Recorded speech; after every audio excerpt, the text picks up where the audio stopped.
kita semuanya. Om Swastiastu, Namo Buddhaya, Salam Kebajikan, Rahayu. Pada kesempatan pagi hari ini, perkenalkan saya Ari Murti Asmoro sebagai calon guru penggerak SMK Negeri 10 Semarang akan mendiseminasikan atau mengimbaskan pengetahuan yang saya dapatkan dalam proses pendidikan calon guru penggerak angkatan 11. Nah, sebelum kita memulai, saya meminta untuk kita semuanya berdiri. Ayo, kita berdiri. Kita regangkan badan kita semuanya. Kita santai aja bahwa kegiatan hari ini adalah kegiatan yang rileks ya, yang santai, agar semua yang materi disampaikan kita bisa menerima dengan sangat baik. Ayo kita regangkan semuanya badan kita agar kita bisa rileks mengikuti materi yang ada. Ya, cukup. Terima kasih. Silakan duduk. Terima kasih Bapak Ibu guru, anak-anak semuanya. Pada kesempatan pagi hari ini saya akan menyampaikan aksi nyata diseminasi modul 14 budaya positif dengan tema membangun sekolah inspiratif melalui budaya disiplin positif. Ya, yang pertama, apa yang akan kita pelajari bersama-sama pada pagi hari ini? Yang pertama adalah bagaimana kita bisa menerapkan disiplin positif dan nilai-nilai universal. Yang kedua, teori motivasi, hukuman, penghargaan, dan restitusi. Yang ketiga, keyakinan kelas. Yang keempat, kebutuhan dasar manusia dan dunia berkualitas. Yang kelima, restitusi 5 posisi kontrol dan restitusi segitiga restitusi. Yang pertama, kita akan memahami mengenai disiplin positif dan nilai-nilai universal. Yang pertama, dalam mewujudkan budaya positif di sekolah, kedisiplinan merupakan unsur utama yang penting untuk dilakukan oleh seluruh warga sekolah. Bagi Bapak Ibu guru dan bagi anak-anak, jika murid bisa disiplin, mereka bisa mengikuti proses pembelajaran dengan baik. Apakah benar? Apakah benar? Benar ya? Baik. Yang kedua, mendisiplinkan murid adalah bagian yang menantang dari pekerjaan sebagai guru. Bapak Ibu guru, benar? Apakah benar untuk bisa mendisiplinkan murid-murid kita ini suatu hal yang menantang? Karena apa? Tidak hanya kita memberikan materi-materi pembelajaran, tetapi bagaimana mereka memiliki disiplin untuk mereka bisa mengikuti proses pembelajaran. Sehingga ketika kita masuk dalam kelas, mungkin kita mengharapkan murid masuk disiplin tepat waktu, ya kan, membawa buku tulis, membawa materi dan lain. Itu sebuah bentuk disiplin. Nah, pertanyaan yang kedua bagi Bapak Ibu guru, mendisiplinkan murid adalah bagian yang menantang, betul tidak? Berarti tidak hanya memberikan materi saja ya. Ya, baik. Nah, pada dua pertanyaan ini sangat penting sekali, bahwa untuk kita bisa memiliki budaya positif di sekolah, yang pertama, semua harus memiliki sikap disiplin. Nah, ketika kita berbicara mengenai disiplin, kita akan, dalam pikiran kita pasti akan ada namanya tata tertib. Yang kedua, taat pada peraturan. Yang ketiga, semuanya teratur dengan baik. Dan yang keempat, ada hukuman. Ya, nah ini seringkali disiplin pasti dihubungkan dengan hukuman. Apakah demikian? Betul? Betul? Ya.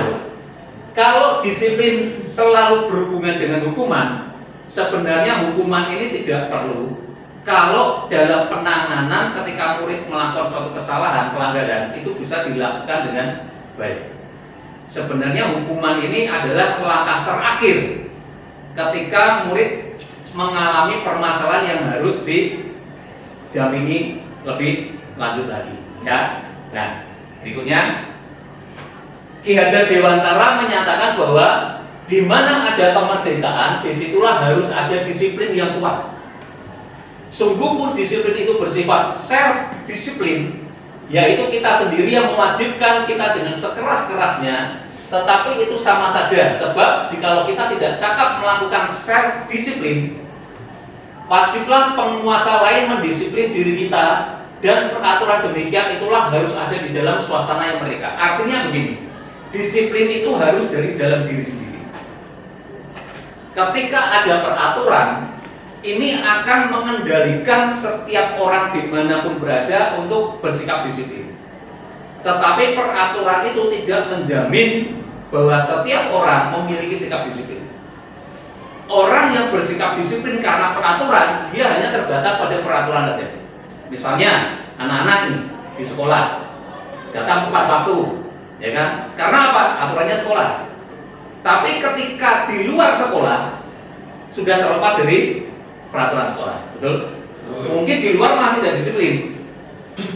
Berarti antara peraturan ini belum tentu menjadikan siswa disiplin baik di sekolah maupun di luar sekolah. Padahal yang namanya disiplin positif itu dimanapun berada itu harus tetap disiplin. Jadi dengan orang dia harus disiplin. Bertemu dengan siapa harus disiplin tepat waktu. Sehingga tidak hanya di sekolah saja, tetapi dimanapun harus disiplin. Ya, itu yang dimaksud oleh Ki Hajar Dewantara. Ada yang namanya self disiplin. Jadi diri sendiri ini harus disiplin. Jelas ya? Ini yang dimaksud dengan disiplin positif. Bukan disiplin karena terpaksa, tapi disiplin karena apa? Kemauan diri sendiri. Ya, betul. Berikutnya, arti kata disiplin berasal dari bahasa Latin yang namanya adalah disiplina, yang artinya belajar. Siswa itu adalah tugasnya belajar. Belajar dari kata disiplina. Jadi siswa dalam bahasa Inggris tidak hanya berarti student, tetapi juga bisa diartikan disiplin. Artinya apa? Siswa selama belajar, dia harus juga belajar dengan yang namanya disiplin. Bukan hanya belajar tentang ilmu-ilmu pengetahuan apa yang diajarkan oleh Bapak Ibu guru, tetapi kita juga harus belajar dengan kata disiplin. Ini arti kata siswa, yang artinya adalah disiplina. Ya, yang berikutnya, Dr. William Glasser dalam kontrol teori mengatakan bahwa semua penguatan positif efektif dan bermanfaat. Benarkah demikian? Penguatan positif dalam bentuk rujukan atau peraturan untuk mempengaruhi murid adalah suatu usaha untuk mengontrol murid dalam jangka waktu tertentu. Kemungkinan murid tersebut akan menyadarinya dan mencoba untuk menolak, atau bisa jadi tergantung pada pendapat sang guru untuk berusaha. Artinya apa? Apa yang disampaikan oleh Dr. William Glasser sama dengan yang disampaikan oleh Ki Hajar Dewantara tadi, bahwa dalam waktu tertentu siswa bisa disiplin, tetapi dalam waktu tertentu juga siswa bisa akan langsung menolak. Suatu saat siswa akan melakukan pelanggaran. Nah, ini dikatakan begini, dalam jangka waktu tertentu. Artinya ini siswa untuk bisa memiliki sikap disiplin ini butuh yang namanya proses. Ada saatnya ketika melakukan pelanggaran, dia akan menyadari kesalahannya, kemudian kembali lagi disiplin lagi, melakukan kesalahan lagi, menyadari lagi, terus akan terproses sehingga apa? Disiplin itu akan menjadi karakter di dalam diri. Karena siswa kalau tidak mengalami dengan yang namanya pendisiplinan, nanti saat lulus ini akan menjadi masalah. Ya, ini yang disampaikan oleh William Glasser. Nah, yang kedua adalah nilai-nilai kebajikan universal. Di dalam setiap aturan sekolah ini ada banyak sekali nilai-nilai kebajikan universal. Nah, yang saya ambil ini adalah salah satu nilai kebajikan universal dari profil pelajar Pancasila. Nah, setiap peraturan yang dibuat oleh sekolah untuk mendisiplin siswa harus ada nilai dengan yang namanya beriman, bertakwa kepada Tuhan Yang Maha Esa, dan berakhlak mulia. Artinya apa? Ketika ada peraturan disiplin sebelum belajar harus dimulai dengan doa, betul? Nah, ini ada nilai-nilainya. Mengapa sebelum pembelajaran harus doa? Itu sebuah peraturan, itu sebuah kebajikan. Ini nilai dari beriman dan bertakwa kepada Tuhan Yang Maha Esa. Kemudian mandiri. Di dalam setiap tugas-tugas harus mengerjakan secara mandiri, tidak nyontek temennya. Nah, inilah peraturan-peraturan kalau kalian ulangan nyontek, kena peraturan, kan begitu. Jadi ada nilai-nilai kebajikan agar siswa belajar mandiri. Yang kedua, bernalar kritis. Apa? Bisa berpikir kritis. Dari buku-buku yang dibaca, di sini ada kepala perpustakaan, di mana ketika kalian datang ke perpustakaan, kalian bisa belajar bernalar kritis, menelaah materi-materi bacaan-bacaan yang ada, sehingga apa yang kalian baca itu akan berkembang, ya. Yang ketiga, berkebinekaan global. Selain kalian belajar di SMK dengan mata pelajaran tertentu, ya, kalian juga harus belajar dengan yang namanya kebinekaan global. Kalian belajar ilmu yang lain agar tidak terkungkung dengan satu ilmu tertentu, tetapi kalian bisa mengembangkan diri dengan bakat potensi kalian melalui ekskul, ya kan. Di perpustakaan banyak sekali ilmu-ilmu yang bisa kalian dapatkan. Di sini kalian akan belajar dengan yang namanya berkebinekaan global. Gotong royong di dalam kelas, membersihkan kelas dibutuhkan gotong royong. Jadi ada nilai-nilainya. Yang keenam, kreatif. Siswa juga harus kreatif. Selain mempelajari ilmu pengetahuan, praktek-praktek, siswa juga harus kreatif. Otomotif misalnya, kreatifnya apa? Membuat sabun cuci mobil, membuat pengharum mobil, itu kreativitas. Jadi tidak hanya belajar tentang materi-materi yang disampaikan Bapak Ibu guru. Jadi kalian dituntut untuk kreatif sebagai siswa satu jurusan tertentu. Berikutnya, kita akan belajar mengenai teori motivasi. Setiap siswa, setiap guru melakukan apapun yang diinginkan karena berdasarkan ada 3 motivasi. Diana Gosset menyatakan ada 3 motivasi perilaku manusia. Yang pertama, orang melakukan sesuatu mengikuti peraturan karena apa? Menghindari ketidaknyamanan atau hukuman. Ya, tidak hanya siswa, guru pun demikian. Jadi kalau saya mau disiplin agar saya tidak kena hukuman, saya harus terpaksa disiplin. Motivasinya apa? Terpaksa. Yang kedua, untuk mendapatkan imbalan atau penghargaan dari orang lain. Saya disiplin agar apa? Saya dapat imbalan. Siswa juga begitu. Siswa disiplin akan mendapatkan imbalan. Jadi ada motivasinya. Karena yang pertama tadi takut dihukum, yang kedua agar dapat sesuatu, yang ketiga untuk menjadi orang yang mereka inginkan dan menghargai diri sendiri dengan nilai-nilai yang mereka percaya. Nah, 3 motivasi ini, motivasi yang ketiga, entah dihukum atau tidak, dapat imbalan atau tidak. Kalau saya ingin disiplin, harus disiplin. Saya tidak dapat imbalan, tidak apa-apa, tidak apa-apa. Agar apa? Agar kedisiplinan itu menjadi karakter diri saya. Nah, ini yang akan kita tuju nanti untuk kita belajar dengan yang namanya budaya disiplin positif. Dimulai dari mana? Dimulai dari kesadaran diri sendiri bahwa melakukan disiplin itu harus dimulai dari diri sendiri. Bukan karena takut dihukum, bukan karena hanya ingin mendapatkan imbalan, tetapi apa? Sadar bahwa disiplin itu penting untuk diri saya. Ya. Nah, contoh, berdasarkan pengertian dari kata disiplin, teori kontrol dan teori motivasi ini tadi, disiplin positif merupakan perubahan perilaku positif pada warga sekolah khususnya murid melalui proses pendampingan, pembimbingan, dan pembinaan oleh guru. Tujuan dari disiplin positif pada murid bukan hanya ketika mereka berada di lingkungan sekolah. Mereka di luar lingkungan sekolah, apalagi ketika anak-anak nanti lulus, bekerja, berwirausaha, kuliah, disiplin itu sudah jadi karakter kalian. Kalian kerja, kalau tidak memiliki sikap disiplin, akan bermasalah di tempat kerja. Betul ya? Jadi inilah mengapa kok perlunya ditanamkan disiplin positif. Bukan hanya sekedar disiplin, tetapi disiplin positif. Karena apa? Memberikan nilai positif untuk diri kita. Bukan karena terpaksa, karena takut hukuman, mendapatkan imbalan dan lain-lain, tetapi karena memang kesadaran diri sendiri. Nah, ini contoh. Ini contoh ketika saya bersama-sama dengan murid-murid memberlakukan disiplin. Ya, di sini mereka ketika praktek, ketika mereka magang, mereka tetap disiplin. Karena apa? Mereka bisa praktek di Suzuki, ya. Nah, praktek di Suzuki. Di sini praktek di Honda. Nah, ketika mereka praktek di Suzuki dan Honda, dituntut dengan yang namanya disiplin. Kalau siswa-siswa ini tidak menyadari sejak dari sekolah memiliki sikap disiplin, mereka di tempat kerja ini akan bermasalah. Sehingga ketika saya melakukan pembimbingan kepada setiap murid ini, selalu yang saya tanyakan kepada pembimbing bengkel adalah bagaimana sikap disiplin anak-anak saya. Selalu itu saya tanyakan. Saya tidak selalu bertanya gini. Di awal pertama saya tidak bertanya gini, bagaimana anak-anak saya mampu enggak? Tapi yang selalu saya tanyakan adalah bagaimana sikap disiplin anak-anak saya. Itu yang selalu saya tanyakan.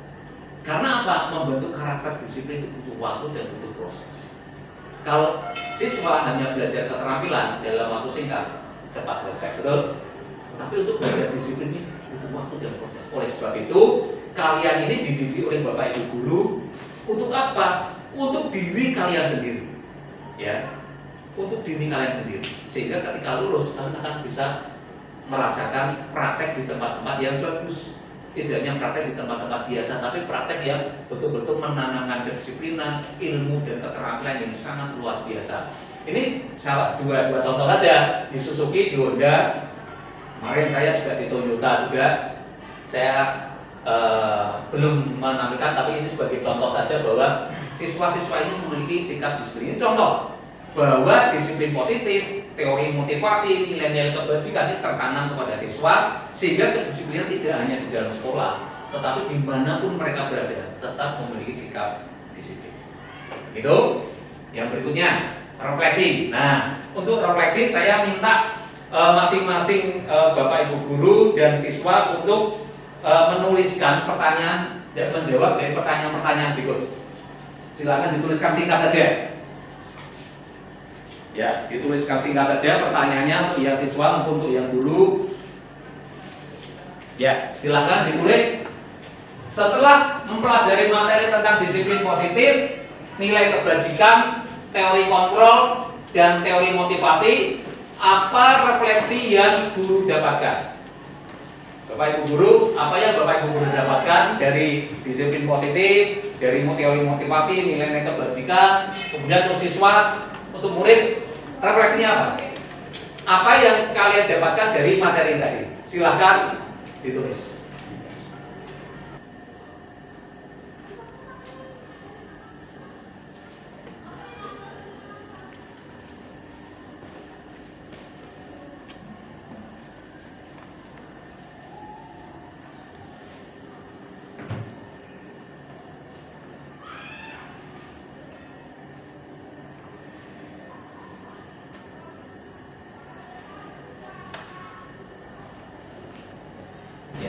Ya, sudah ya, Bapak Ibu guru dan anak-anak semuanya. Yang pertama, refleksi yang pertama, Bapak Ibu guru, Ibu, ya, Bu Dini, silakan. Boleh berdiri, silakan. Izin menyampaikan refleksi nih Pak Ari. Iya. Untuk dari saya pribadi sebagai guru, refleksinya mungkin akan lebih memotivasi lagi, atau saya bisa termotivasi bahwa untuk disiplin positif itu ditanamkan kepada anak, tidak karena takut hukuman, tidak karena pengen imbalan, tetapi saya termotivasi untuk menanamkan biar mereka itu sadar akan disiplin itu untuk dirinya sendiri. Itu lebih membuat motivasi saya untuk menanamkan hal itu, Pak. Ya. Oke, yuk kita berikan plus untuk ini. Berikutnya untuk siswa siapa? Oh iya, silakan. Izin untuk refleksi pada hari ini, kita mendapatkan motivasi. Disiplin itu seperti apa saja? Disiplin motivasi untuk supaya kita hidup itu bisa lebih baik ke depannya. Jadi kan setiap manusia itu perlu disiplin agar kehidupannya kelak itu bisa lebih baik dari kehidupan yang sekarang. Ya, dan langkah yang saya ambil ini nanti akan saya terus perbaiki motivasi diri saya agar saya lebih disiplin dalam segala kegiatan, ya, baik di sekolah ataupun di luar. Ya, terima kasih. Ya, kita berikan plus. Bapak Ibu guru dan anak-anak, setelah refleksi dari Bapak Ibu guru dan siswa, berikutnya adalah bagaimana kita menerapkan disiplin positif di dalam kelas maupun di lingkungan sekolah. Nah, perlu dilakukan bahwa setiap guru dan siswa memiliki kesepakatan di dalam kelas untuk memiliki keyakinan kelas. Tidak hanya di dalam kelas, di perpustakaan pun juga begitu. Ya, Bu Ani, ada yang namanya keyakinan peraturan di perpustakaan maupun di kelas. Ya, nah keyakinan kelas atau keyakinan apapun di lingkungan kita berada, keyakinan kelas adalah seperangkat nilai dan prinsip yang disepakati bersama oleh guru dan siswa untuk memandu perilaku dan interaksi di dalam kelas. Nah, untuk menyusun keyakinan kelas melalui beberapa tahapan. Yang pertama, menentukan peraturan kelas. Yang pertama, ajak untuk setiap siswa membuat sebuah peraturan. Apa saja? Yang pertama, tidak boleh terlambat, tidak boleh tidur, ya kan? Apalagi? Peraturan apa? Tidak boleh bermain HP saat pelajaran kelas. Ada lagi? Tidak boleh tidur di kelas. Satu lagi? Tidak boleh bawa makanan di dalam kelas. Tidak boleh makan atau minum di dalam kelas tanpa izin dari guru. Nah, hal-hal seperti inilah yang perlu dibangun. Yang pertama adalah menentukan peraturan dulu. Yang kedua, membuat peraturan menjadi kalimat positif. Jadi tidak ada lagi yang namanya dilarang. Tidak ada lagi namanya tidak boleh. Tidak ada lagi namanya jangan. Tetapi kalimat-kalimat ini tadi diubah menjadi kalimat positif. Misalnya, tidak boleh terlambat, diubah menjadi kalimat datang tepat waktu. Nah, begitu. Jadi tidak ada lagi kata-kata dilarang, tidak boleh, jangan, tidak. Misalnya, dilarang bermain HP. Kalimat positifnya apa? Fokus mengikuti pelajaran. Nah, begitu. Ya. Kemudian tidak boleh makan dan minum. Kalimat positifnya apa? Menjaga kebersihan kelas dan lain-lain. Nah, ini ada tahapan di mana harus dilakukan kesepakatan antara guru dengan siswa. Yang pertama, boleh silakan siswa, tidak boleh, dilarang, jangan, boleh, tidak apa-apa. Setelah itu diubah semua menjadi kalimat positif. Agar apa? Siswa yang masuk di dalam dirinya ini hal yang positif. Tidak ada lagi namanya tidak boleh, tidak ada lagi namanya dilarang, jangan, tidak. Tapi semuanya harus dengan hal yang positif. Tujuannya demikian. Yang ketiga, menyarikan kalimat positif menjadi nilai kebajikan, prinsip atau keyakinan bersama. Misalnya, datang tepat waktu, itu keyakinannya apa? Disiplin. Nah, gitu kan? Kemudian menjaga kebersihan, keyakinannya apa? Kebersihan. Nah, seperti itu. Mau mengikuti pelajaran dengan baik atau terfokus. Nilai kebajikannya apa? Konsentrasi dan lain-lain. Nah, seperti itu. Baik, Bapak Ibu dan anak-anak semua. Ya, dari tidak boleh menjadi positif, kemudian disarikan lagi. Oh, nilainya adalah agar siswa mandiri, agar siswa disiplin, agar siswa menjaga kebersihan, agar siswa konsentrasi. Nah, itu disarikan pada tahapan yang ketiga. Tahapan yang keempat adalah menyusun tabel T yang terdiri dari tampak seperti atau tidak tampak seperti. Nah, dari sari-sari tadi, nampaknya apa? Agar siswa disiplin. Tidak nampaknya apa? Siswa sering terlambat. Nah, yang tidak nampak ini yang negatif. Yang nampak adalah yang positif tadi. Gitu, ya. Nah, kemudian yang kelima adalah tabel Y. Terdengarnya apa, terlihatnya apa, dan berperilaku bagaimana siswa itu. Saya beri contoh seperti ini. Nah, seperti ini. Jadi, ini yang sudah saya lakukan di kelas 11 TKS 1. Betul ya? Nah, saya meminta anak-anak untuk menulis peraturan-peraturan tadi, tidak boleh, jangan, dan lain-lain. Kemudian saya positifkan kalimatnya, kemudian saya sarikan di sini. Nah, dari tabel T tampak seperti baiknya bagaimana, tidak nampaknya bagaimana yang negatifnya. Kemudian tabel Y terdengarnya. Misalnya terdengarnya begini, untuk mendisiplinkan siswa hadir datang tepat waktu akan muncul gini. Ayo kita datang tepat waktu. Yang didengar siswa adalah yang positif, yang didengar. Yang terdengarnya begitu. Kemudian terlihatnya bagaimana? Siswa masuk kelas tepat waktu, kelihatan, ya kan? Nah, kemudian yang berperilakunya apa? Berperilakunya siswa akhirnya menjadi perilaku disiplin dan tepat waktu. Nah, ini tahapan-tahapannya seperti itu tadi. Nah, Saya kembali yang keenam adalah berbagi tugas. Nah, setelah kita tahu apa yang kita susun bersama tadi, tugas guru apa? Ya kan? Tugas guru adalah membimbing, membina, mengarahkan, menegur apabila siswa melakukan kesalahan. Nah, tugas kalian apa? Tugas kalian apa? Mentaati peraturan. Terus mengingatkan, saling mengingatkan teman-teman. Nah, berbagi tugas di sini. Nah, kalau ini bisa berjalan dengan sangat baik, maka keyakinan kelas akan berjalan dengan sangat baik. Ya, ini contoh-contoh yang sudah saya lakukan. Ya, saya dokumentasikan. Kemudian refleksi yang kedua. Nah, sekarang refleksi yang kedua. Apa refleksi guru yang guru dapatkan serta langkah perbaikan apa yang akan dilakukan? Untuk siswa, apa refleksi yang murid dapatkan serta langkah perbaikan apa yang dilakukan? Silakan.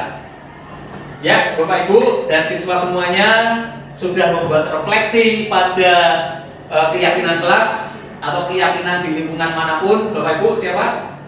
Oh iya, Bu Ani, silakan berdiri, Bu Ani. Assalamualaikum warahmatullahi wabarakatuh. Waalaikumsalam.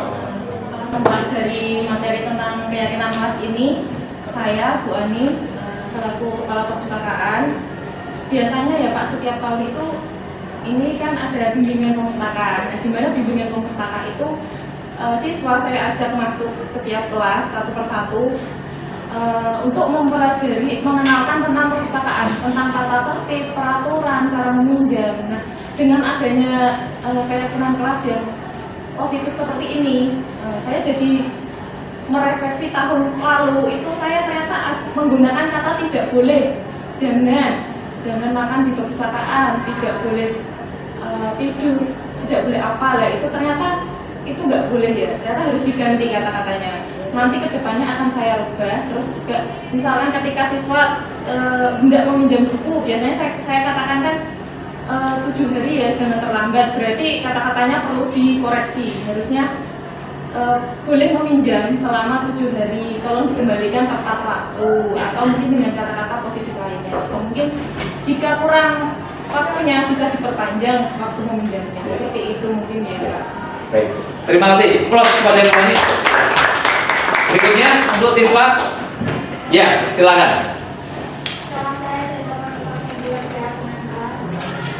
Saya dan teman-teman akan menjadi Oh iya, baik, yuk berikan plus. Ya, terima kasih untuk refleksi dari Bapak Ibu Guru serta anak-anak semuanya.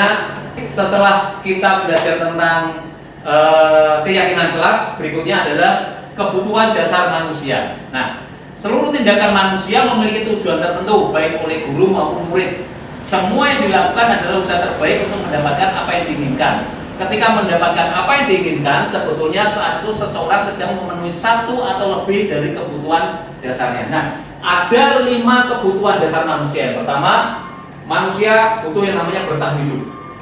Yang kedua, butuh yang namanya kasih, sayang, dan rasa diterima. Yang ketiga, kebebasan. Yang keempat, kesenangan. Yang kelima, penguasaan. Contohnya seperti apa? Nah, contohnya seperti ini. Ketika saya mengajar atau saya melihat murid sedang belajar praktek seperti ini kebutuhan yang ingin dipenuhi oleh murid apa?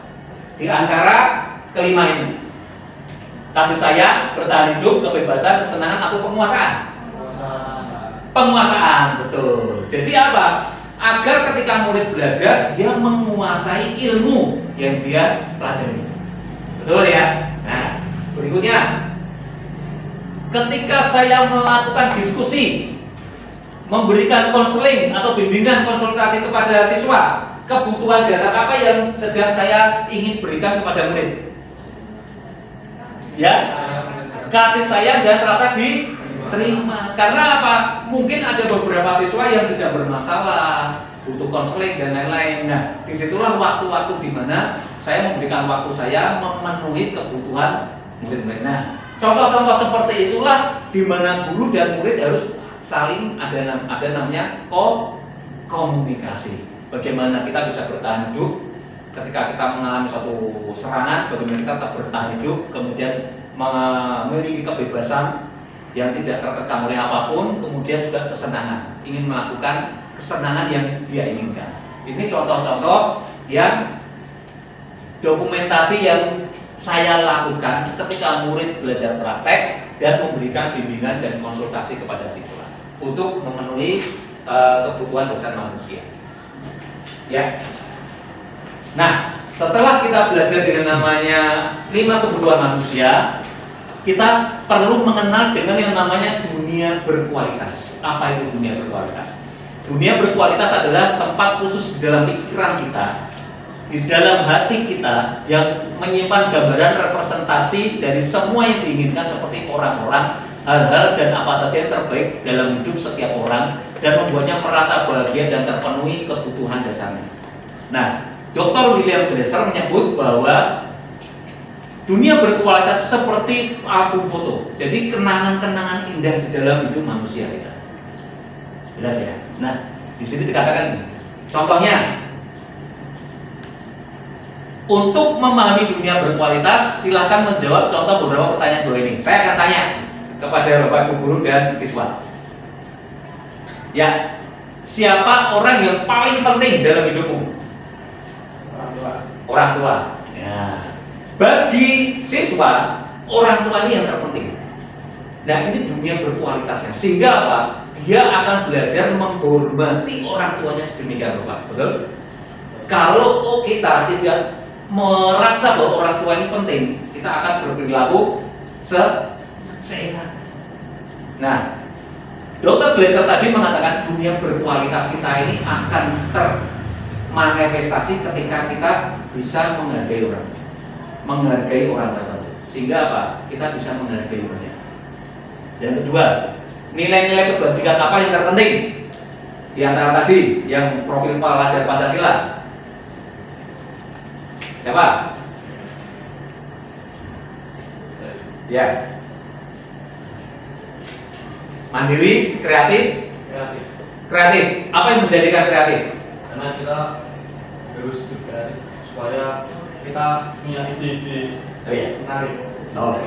Sip, terima kasih. Kemudian karakter apa yang paling diinginkan? Tidak. Karakter apa yang diinginkan di dalam dirimu sebagai pribadi yang jujur, baik, terbuka, apa? Disiplin dan jujur. Nah, ketika kita memahami bahwa diri kita ini disiplin dan jujur, maka dimanapun kita berada, kita akan menjadi memiliki dunia berkualitas kita di dalam hal kejujuran. Dunia kita akan berkualitas ketika kita disiplin. Dunia kita akan berkualitas kalau kita bisa menghargai orang. Ini dunia berkualitas. Ya, banyak sekali pencapaian apa, cita-cita apa, pekerjaan yang ideal bagi kita apa, kemudian bagian perjalanan hidup kita yang paling berkualitas itu apa? Contohnya, ini contoh saya. Ya, menjadi guru itu buat saya dunia berkualitas saya. Karena dengan menjadi guru, saya bisa menularkan ilmu yang saya dapatkan kepada siswa yang pertama. Yang kedua, saya bisa mendidik, menyiapkan masa depan siswa.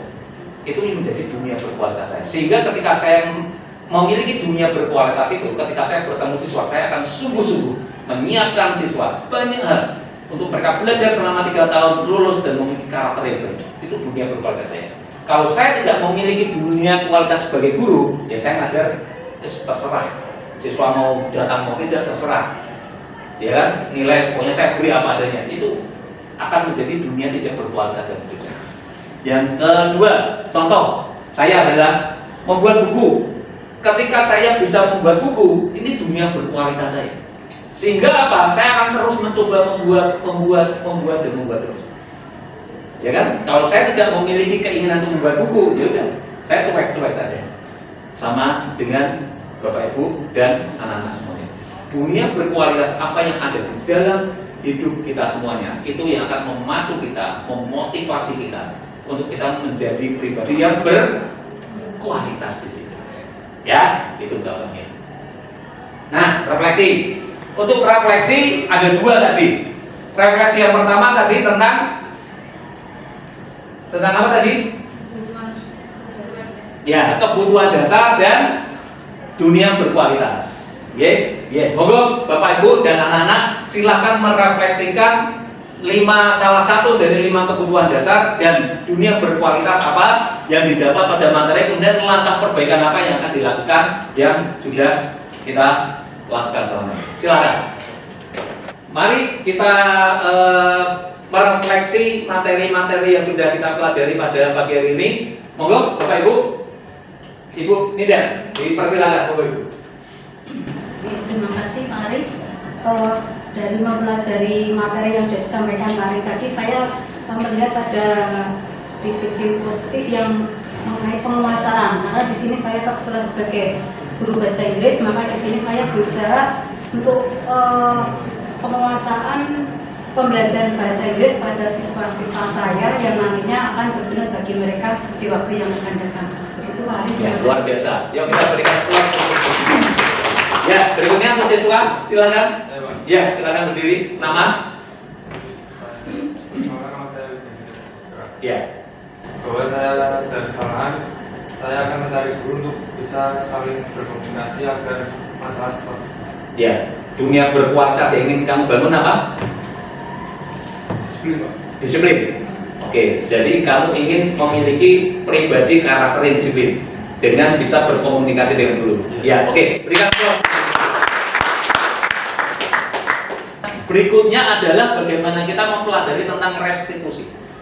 Hukuman itu sifatnya searah, ya. Dimana kalau murid bersalah, guru langsung menghukum tanpa memberikan pendapatnya, alasannya, dan lain-lain. Nah, kemudian ada yang namanya konsekuensi. Ketika murid melakukan kesalahan, murid diajak untuk merefleksi dulu, salahmu apa? Kalau menyadari sudah salah, langsung diberikan hukuman. Jadi hukuman itu diberikan ketika siswa tahu, oh saya salah, berarti saya harus terima hukuman ini, gitu ya. Nah, tetapi bedanya restitusi adalah proses menciptakan kondisi bagi murid untuk memperbaiki kesalahannya, sehingga mereka bisa kembali kepada kelompok mereka dengan karakter yang lebih kuat. Restitusi juga merupakan proses kolaboratif yang mengajarkan murid untuk mencari solusi dan dia bisa bertanggung jawab. Jadi restitusi ini hampir mendekati dengan konsekuensi. Ketika murid melakukan kesalahan, murid diajak dulu untuk mencari kesalahannya, kemudian menyadari kesalahannya, kemudian diminta siswa itu mencari solusinya seperti apa. Begitu, ya. Nah, dengan menyadari hal-hal tersebut, maka siswa meskipun melakukan kesalahan, dia akan mencari solusi bagaimana agar dia, misalnya dia terlambat masuk kelas, guru memberikan kesempatan kepada siswa untuk bagaimana caranya kamu tidak terlambat. Tidak hanya kamu salah, kamu hukum, selesai.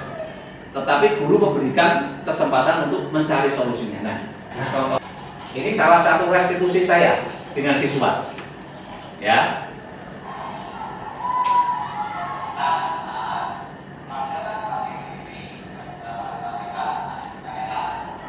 Ya, siswa yang terlambat, ya kan? Kalau saya sebagai penghukum, maka siswa langsung saya hukum, ya.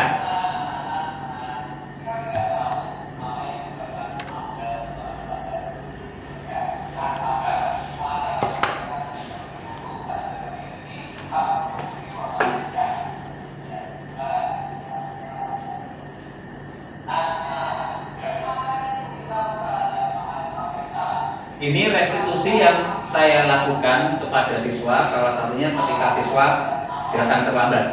Nah, apa yang saya lakukan agar saya tidak hanya sebagai penghukum, ketika saya terlambat langsung saya hukum, saya minta lari lapangan 10 kali, tidak. Tetapi ada tahapan-tahapan di mana saya melakukan restitusi. Nah, ini saya tanya dulu alasannya, ada apa?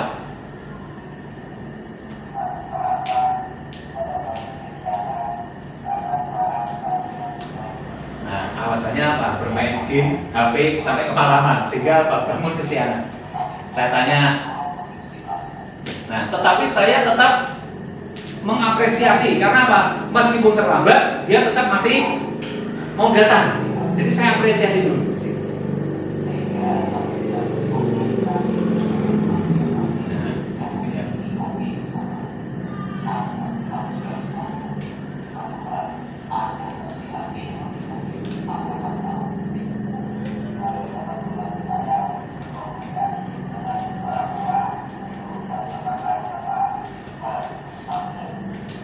meskipun siswa salah, tidak serta-merta langsung saya salah-salahkan, tidak. Ya, dia bermain HP, tidak ada yang salah dengan bermain HP. Tetapi harus tahu bermain HP itu ada manfaat yang lain.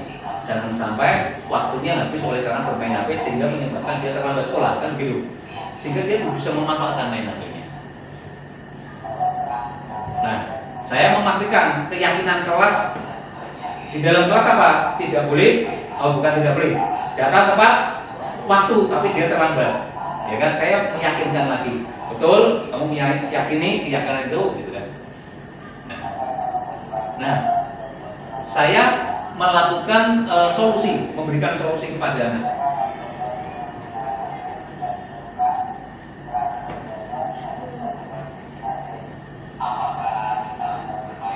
Saya berikan solusi.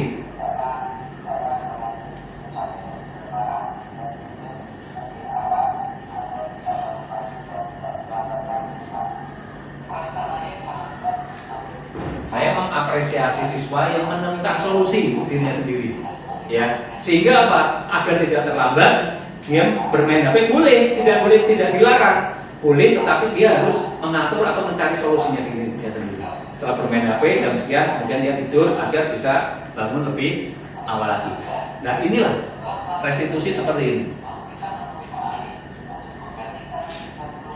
Tetap dia akan menerima konsekuensi karena terlambat 30 menit, selesai pelajaran menemui untuk ada konsultasi dan lain-lain. Ini restitusi yang kedua, ya, itu contoh restitusi. Gitu ya. Jadi ada tahapan-tahapan di mana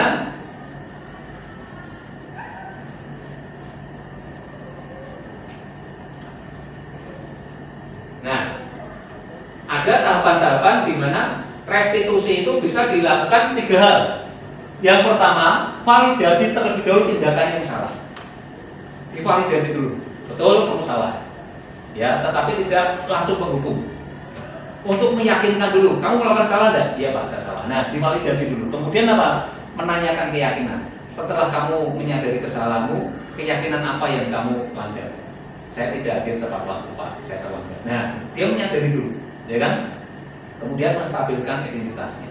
Dengan cara apa? Dengan memberikan kesempatan dia untuk mencari solusi bagi dirinya sendiri. Jadi tidak hanya murid terlambat dihukum, tapi tidak merubah apapun di dalam dirinya. Sehingga apa? Dari 5 kontrol tadi kita bisa bersikap. Kalau penghukum langsung dihukum, ya kan? Membuat rasa bersalah. Kamu itu terlambat membuat saya dimarahi Bapak Kepala Sekolah, ya kan? Nanti saya ditegur oleh Bapak Kepala Sekolah sehingga saya membuat murid itu merasa bersalah sekali.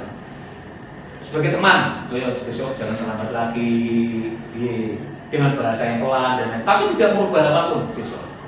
Ya, kemudian pemantau ini ketika siswa salah, sudah selesai hukum, karena tujuannya hanya untuk memantau aja, menjalankan tugas.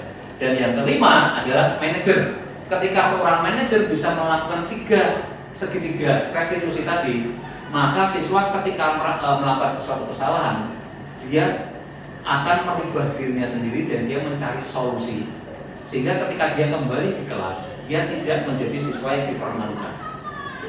Bayangkan ketika kita mengajar, kami mengajar, guru mengajar, siswa terlambat, langsung kita marahi, dia kan seperti dipermalukan di depan teman-temannya, betul? Ini yang tidak boleh. Karena apa?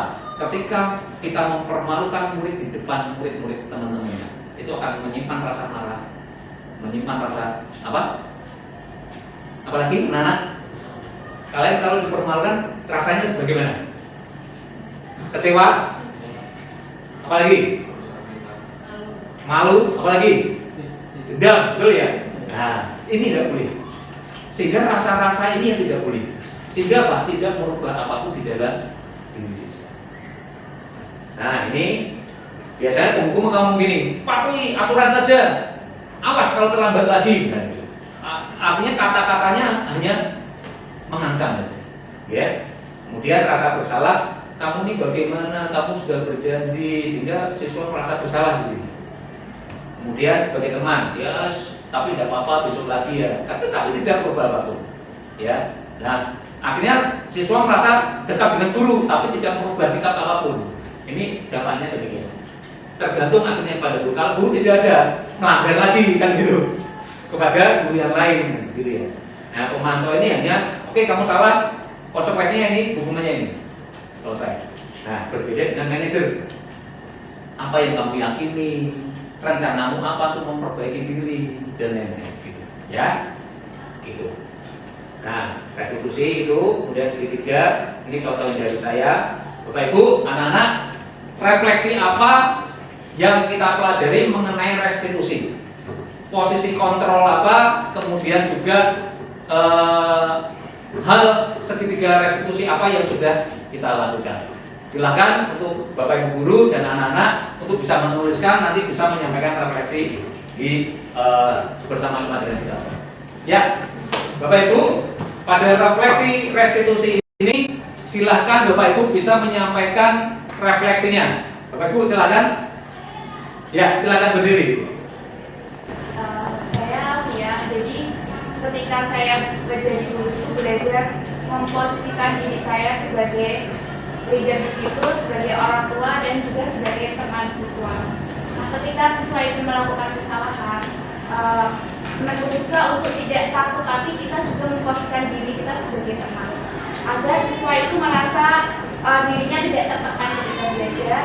Jadi ketika dinasihati, mereka juga posisinya merasa salah, tapi juga keesokannya lagi tahu bahwa apa yang telah diperbuat itu salah, sehingga kedepannya dia tahu tindakan apa yang harus perlu diperbaiki. Ya. Dan akan meningkatkan diri berposisi sebagai manajer ya. Iya. Artinya agar anak memiliki solusi untuk dirinya sendiri, Iya. agar tidak melakukan kesalahan. Gitu. Ya. Terima kasih. Berikan aplaus dulu. Ya, berikutnya siswa. Ya, silakan berdiri. Saya itu guru agar tidak orang kelas dan saya menyadari bahwa itu salah dan saya tidak akan di kelas depan. Ya, baik. Terima kasih. Berikan aplaus. Ya, baik. Terima kasih. Kita mendapatkan aplaus semuanya, Bapak Ibu. Betul? Anak-anak juga? Ya. Terima kasih untuk diseminasi pada hari ini. Sudah kita lakukan bersama-sama.